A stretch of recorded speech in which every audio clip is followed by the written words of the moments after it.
Friends and colleagues, family members and esteemed visitors who have made the trip to be here with us today, welcome to the Missouri State Capitol and the opening day of the 2014 legislative session. Today, as we begin our vitally important work, we stand at a moment in our nation's and state's history that can only be described as challenging. The federal government continues to spend money at an unsustainable rate. Washington, D.C. seems intent only on advancing policies that jeopardize the very liberties and the free market principles upon which this country was founded.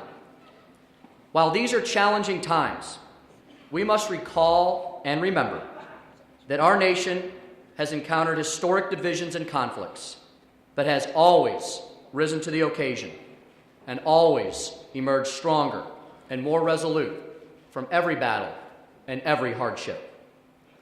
President Reagan once said, "We speak with pride and admiration of that little band of Americans who overcame insuperable odds to set this nation on course 200 years ago, but our glory didn't end with them. Americans, ever since, have emulated their deeds."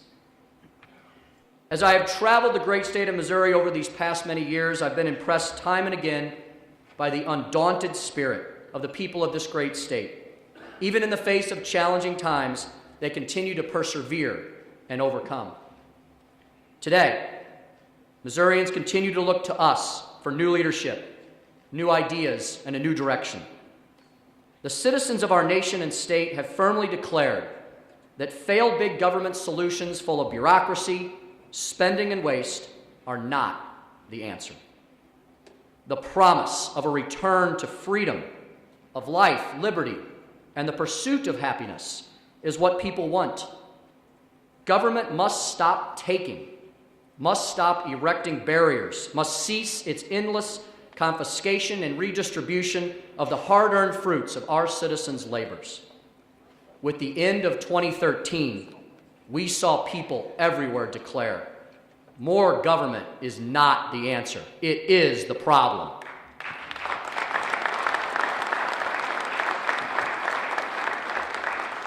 Missourians have carried on in spite of the lack of executive-level leadership on both the national and state level. For over 5 years now, while poverty has been on the rise, while more Americans than ever before have been engulfed by the welfare state, while failed tax and spend policies have literally bankrupted several major urban cities in our country and threatened to bankrupt entire states, we have seen a president continue to blindly engage in efforts to grow the size of a failed government even larger, to make it more intrusive and ever present in our lives. As Margaret Thatcher once observed, the larger the slice taken by government, the smaller the cake available for everyone. Her words have become reality here in America as we have witnessed disastrous policies like Obamacare, failed federal bailouts, and a skyrocketing national debt that now exceeds $17 trillion. As our federal government has grown hungry for a larger and larger slice, it has caused many of us to wonder, what type of country are we leaving for our children and grandchildren? In Missouri, our governor has stood in the way of significant legislation that would provide growth and opportunity for all Missourians. Our governor said no to lower taxes and policies that would create a vibrant business environment. That is in large part why our state has lost 30,000 jobs during his tenure and ranks near the bottom of the entire country for job growth. We stand at a crossroads. We stand at the epicenter of a great nation that has before it a generational choice. Here in the heartland, we can look generally to the north and the east, to states that have employed failed tax and spend policies of the past, as their once promising urban areas flounder towards bankruptcy. Or we can look generally to the south and to the west, where bold leaders are enacting even bolder reforms for growth and opportunity that are leading to prosperity for all. Some of our neighbors here in the Midwest have moved boldly, have enacted significant policy changes of tax reductions and worker freedom, and are now seeing, for the first time in generations, positive growth. There is no reason Missouri should be left behind. There is no reason our neighbors should be experiencing healthy growth and recovery while our GDP ranks nearly last in the country. That is why this year, if our governor chooses to continue not to lead, the Missouri House is determined to forge ahead with a bold agenda that will bring the opportunity for prosperity to all Missourians.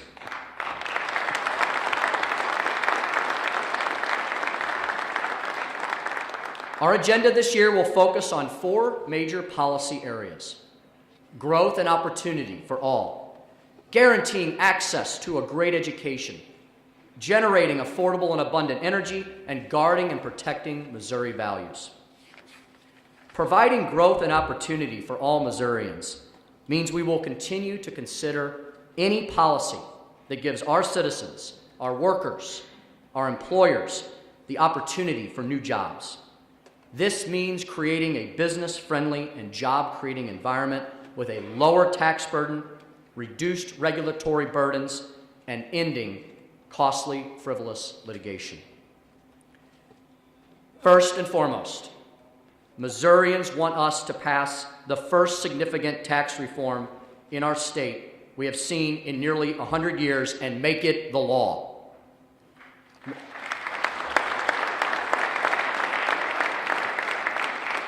Missourians need and want lower taxes. Missourians also want us to engage in significant reforms of our tax credit system, end our governor's practice of picking winners and losers via a centralized planning authority. Missourians want tax breaks for all, not just the chosen few.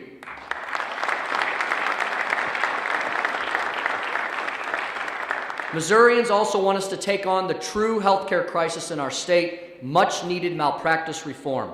Missouri stands at a huge disadvantage with nearly all of our neighboring states by having a punitive litigation culture that seeks to unfairly punish our hardworking doctors and nurses, encourages our healthcare industry to spend less on research, development, and access to care, and more on legal defense funds. It is time we had a healthcare system that welcomed doctors and patients into our state instead of driving them out.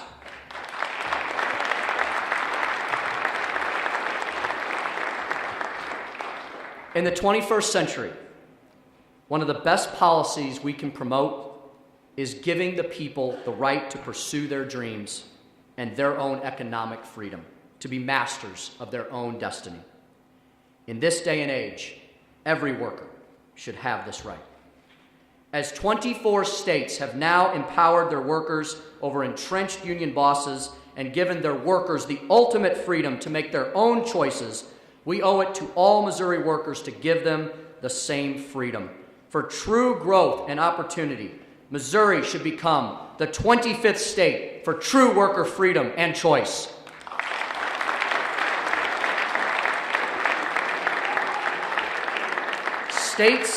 States that have embraced worker freedom have experienced explosive growth as a result. Studies prove time and time again that states with worker freedom create more private sector jobs, enjoy lower poverty rates, experience more technology development, realize more personal income growth, and increase the number of people covered by employer-based private health insurance.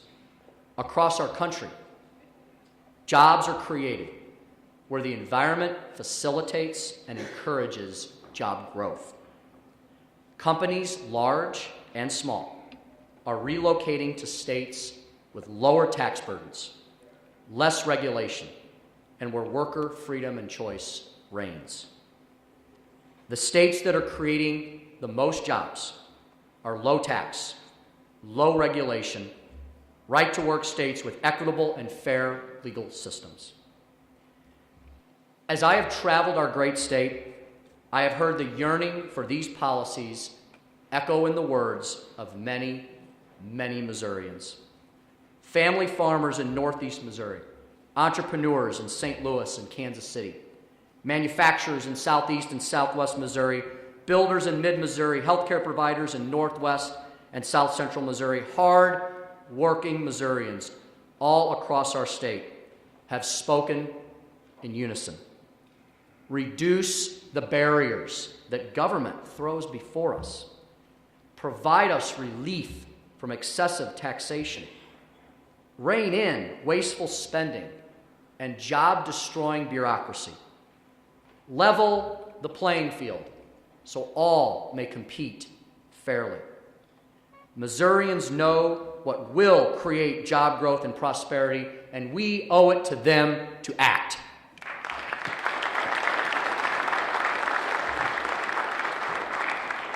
A strong, effective education system is another key to ensuring prosperity for future generations of Missourians. We must continue to work toward a public education system that provides a truly excellent education to every young person, regardless of their zip code or their place of birth. We must provide every district in our state the tools to ensure that effective teaching, not bureaucracy, is the #1 priority. And as we look at our failing school districts in St. Louis and Kansas City, we must see this crisis, which has lasted over 40 years, as an opportunity to stop doing business as usual and start embracing innovation that will lead to better educational outcomes. We must fund our public education systems at all levels, and then hold them accountable for the billions of taxpayer dollars they receive each and every year. All individuals in our education system should be held accountable to our most important treasure, our children, who are our future.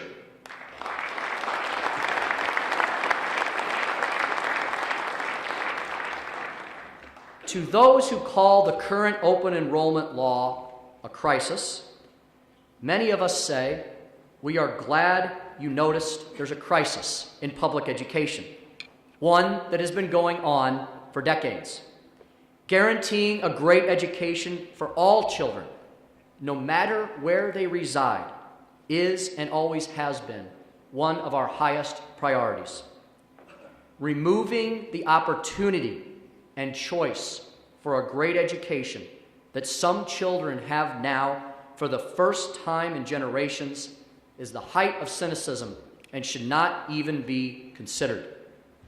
Preserving the opportunity for every child to truly have the choice for a great education is what we should demand.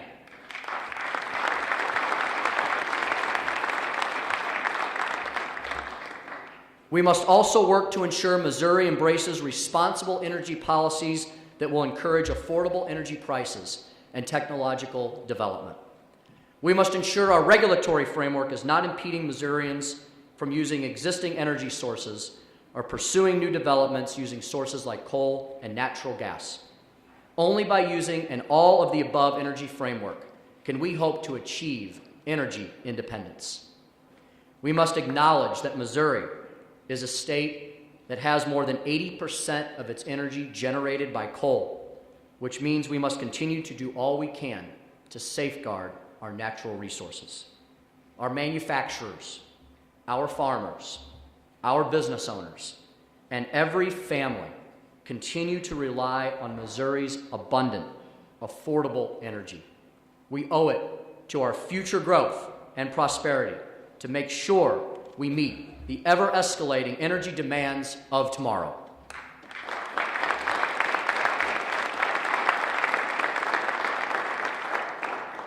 Missouri is a state built on family values steeped in common sense, and the legislature will continue to advance policies that support and bolster these ideals. The General Assembly, as a whole, has worked together to push back against the over-encroachment of the federal government and the continued attempts by our executive branch to violate the privacy rights of Missouri citizens in many aspects of our daily lives. Whether it is protecting our generational right to farm, pushing back against unlawful and egregious actions by our state departments and agencies and holding them accountable, or protecting our devotion to life and the rights guaranteed to us by all the amendments we cherish in our country's and nation's and states' constitution, we owe it to all Missourians to protect the values, the rights, and the freedoms that they hold dear.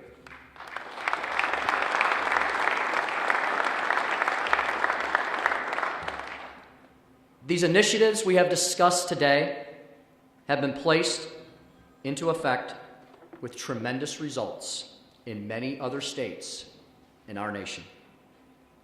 While states around us have cut taxes and produced positive economic growth as a result, our governor has denied Missourians a reduction in tax burdens and is instead advocating for a massive expansion in government spending and failed entitlement programs. As we have discussed removing barriers to job growth, education reform, and placing reasonable medical malpractice limits in place, our governor has remained on the sidelines or vetoed bipartisan legislation in these key policy areas. Missourians deserve better. The people deserve a government that wants to level the playing field, stay out of the way so workers and businesses can do what they do best: create growth and opportunity for all. As our great founding father, Thomas Jefferson, said, "A wise and frugal government is one that leaves citizens otherwise free to regulate their own pursuits of industry and improvement, and shall not take from the mouth of labor and bread it has earned." This is the sum of good government. It is time for us to live up to these words, and for the leaders in this chamber to empower us to be the great state we can and should be. It is time to stop hemorrhaging jobs across our borders and failing to attract new business opportunities because our economic policies are flawed and unwelcoming. It is time to get serious about empowering our young people to become the entrepreneurs, the family farmers, the small business owners, the innovators, the leaders of tomorrow, by providing them with an educational experience that is second to none.